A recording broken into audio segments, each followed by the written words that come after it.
what's up, everybody? This is Vaughn Jr., Vaughn Recipe Jr., aka King Vaughn Jr. from Vaughn's World.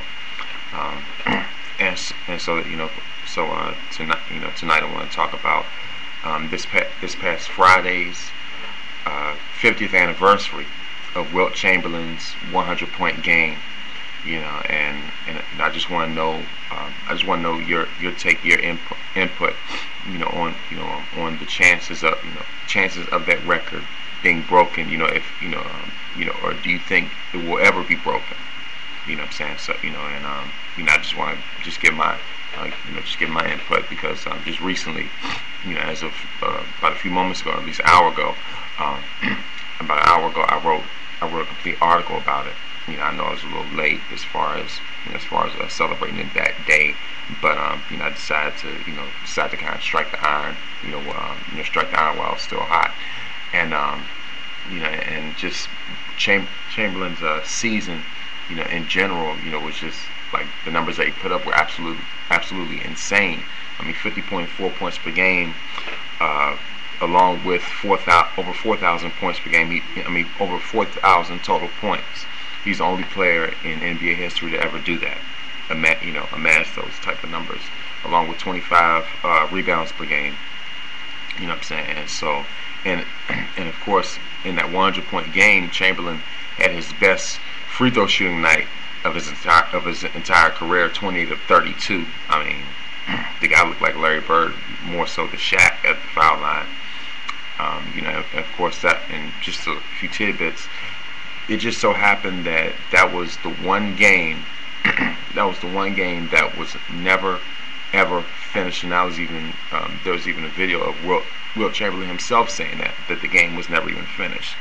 And there's no actual video footage of Wilt actually scoring 100 points. As a matter of fact, there was a fan somewhere, a fan or something that night, that took pictures, and the pictures, happened to be published, by the Warriors team, of course, by the NBA itself anyway, and just snowballed from there, from that point on, and just and just the MVP race itself, it was just tremendous. The other players like Russell, Oscar, and Elgin had phenomenal seasons. But at the same time, however, you can also kind of detract from from that game when you look from Wilt's 100. And we go into details about the fact that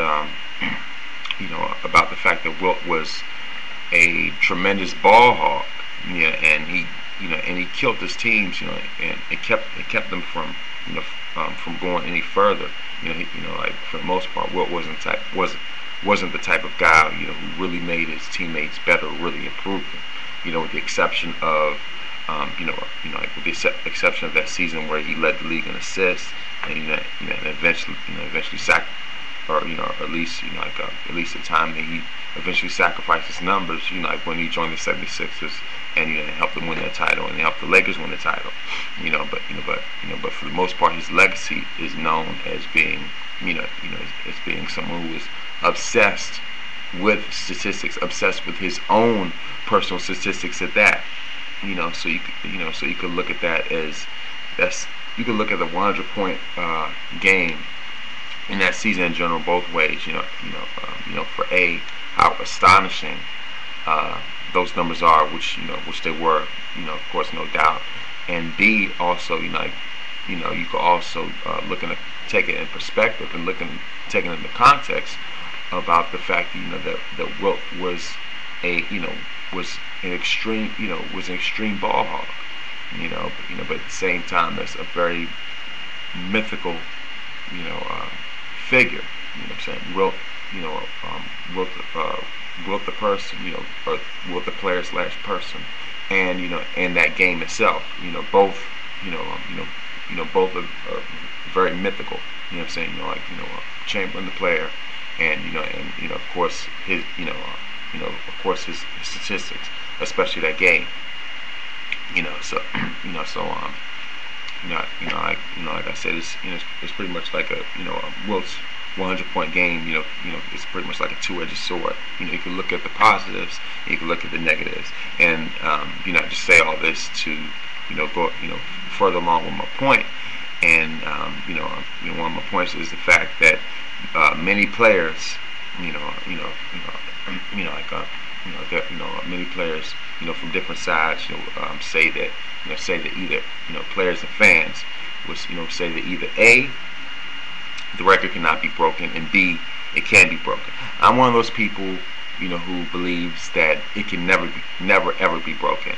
If someone does 102 points, it just wouldn't look right. I think it's one of those records, that should just stay the way it is, regardless of regardless of the way the rules have changed as of late. Unless Wilt was still, unless Wilt was in his prime right now, and happened to break it. It's like whatever. But anyway, it's just one of those records that that should just that should just stay the way it is. 100 points, just absolutely remarkable in and of itself. And just to let you all know, by the way, Wilt's Warriors team won that game that night, 169, the Warriors to 147 of the Knicks. Because there was another myth going around saying that saying that Chamberlain scored 100 points and they lost. That is so far from the truth. That it doesn't even make sense. But anyway, as far as as far as the notion of as far as the notion of fans and players who believe that it can be broken, i.e., Kobe Bryant. I read an article, and heard, I read a statement. Rather, I read a statement from Kobe saying, saying they believe that it could be broken, and even by him.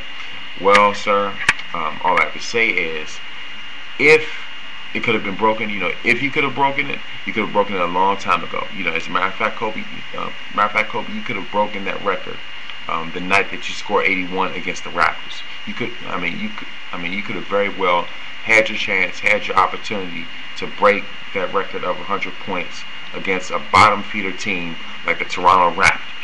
It's not like the Raptors were the 1986 Boston Celtics that Michael Jordan dropped 63 points on in the playoffs. These were the Raptors, one of, if not the very worst team in the league at the time. So Kobe, you had the perfect opportunity, sir, to score 100 points or even break that record against a shoddy team, against a shot team like the Raptors. But of course it never happened. So that was your biggest moment to do it, and you didn't do it. But of course, knowing Kobe, the ball hog that he is, just as big, if not even worse, ball hog than Wilt. I could expect somebody like that to say that. I could expect, a guy who's a gratuitous, career ball hog, like him, when he, can't even facilitate, or pass to save his life. I could definitely expect that, from someone like Kobe. But then again, if MJ says something like that, I wouldn't quite have a problem with it, because MJ's more capable of doing that than him. But anyway, another story, another day. But also about this notion saying that Wilt cannot dominate in today's game. I wrote in my article, I just destroy that notion altogether, because the thing about today's game is, especially with the way the rules change, it's catered to players on the perimeter. What I'm saying? So so even the big men taking more outside shots and stuff like that. But more so, more so today's big men, are not, are not in great shape. They're not in great condition. They're not as strong or as physical as a guy like Wilt. And remember, Wilt was well before his time. The guy was 7'1" and 1'6" and roughly about 260, 265 in his peak. What I'm saying? So and he didn't reach 300 pounds till he was like past his prime. With the Lakers. So roughly, Wilt at his peak, was from like 250 to at least 265, I'll say. And of course, I mean, Wilt was a natural athlete. He was about 7'1" and 1/6", with a wingspan of up to like maybe 8-9 feet or something like that. Just something just absolutely freakish. I can't remember the exact number, but I mean, the guy was an astonishing athlete. He was a track and field star in high school over Overbrook High School in Philadelphia. You know what I'm saying? So, he was able to do, like long jumps, you name it. He was just a natural athlete. And all this was done, within the 50s and 60s, long before, before the advancements of today, as far as the weight training, the medical, the sports medicine, all the medical advantages that today's athletes have, versus those of 50 years ago, like Wilt. You know what I'm saying? Like with all these advantages and all these different opportunities that the athletes of today, especially NBA players in this case of today, have over someone like Wilt Chamberlain. Like I said, with the weights, with the advanced training, as far as weight training, what I'm saying, cardiovascular training, what I'm saying, like I said, numerous vitamins, sports medicines, GMC, all this different type of stuff, at their disposal, and they still cannot dominate the way that Wilt Chamberlain can dominate. You know what I'm saying?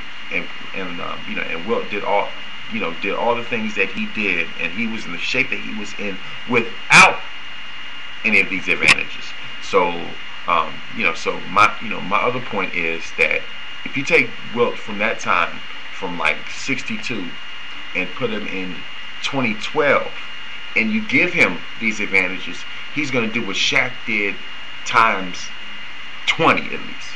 You know what I'm saying? He's going to do what Shaq did, like multiple times, and at an even greater extent, even greater level than what Shaquille O'Neal did during his heyday. With all due respect to Shaq, but Wilt was just at another level athletically than someone like Shaq, and and especially with today's centers, these guys are just so off base and just so out of shape. You know what I'm saying? I'll say that this has been the weakest talent pool of centers in the NBA that I've ever seen.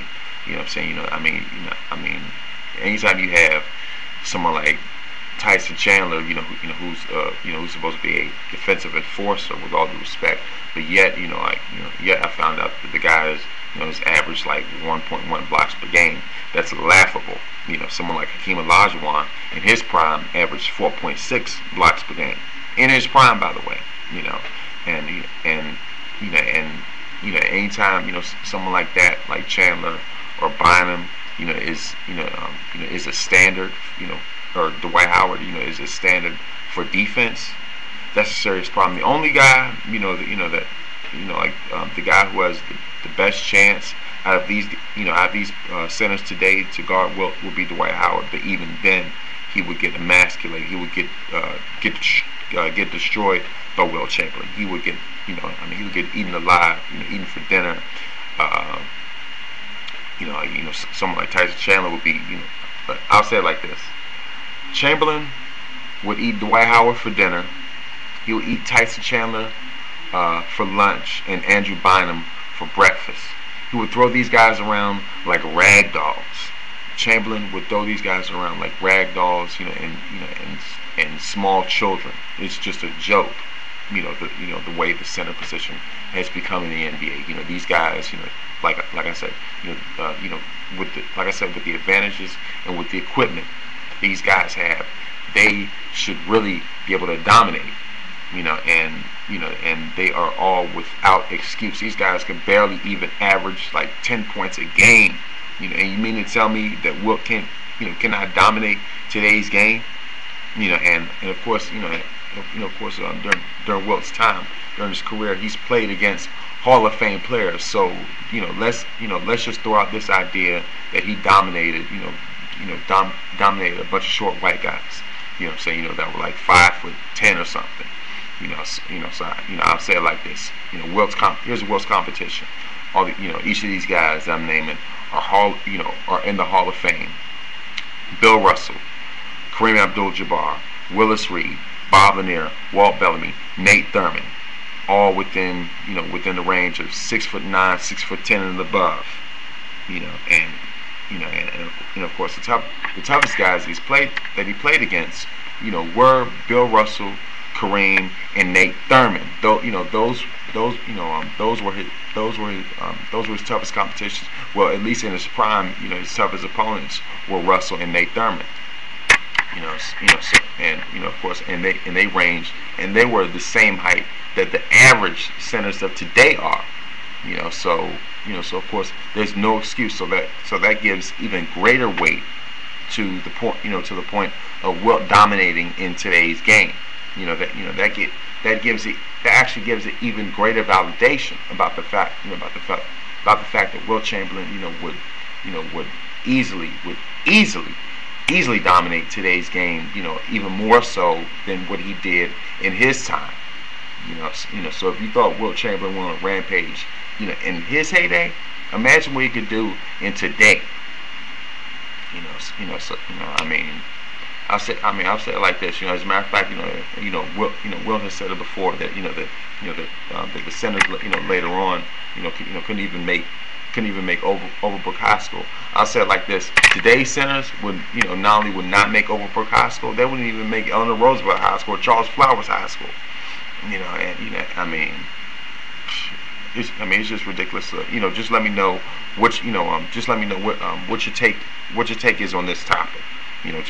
Just write in the comment box, just like you did, in my topic about the 60s and 70s team that feature Wilt along with Oscar, Elgin Baylor, Jerry West, and Bill Russell, and many others against the 80s and 90s Dream Team. So once again, this is fan participation, this is viewer participation. So let me know what your take is. Thank you very much.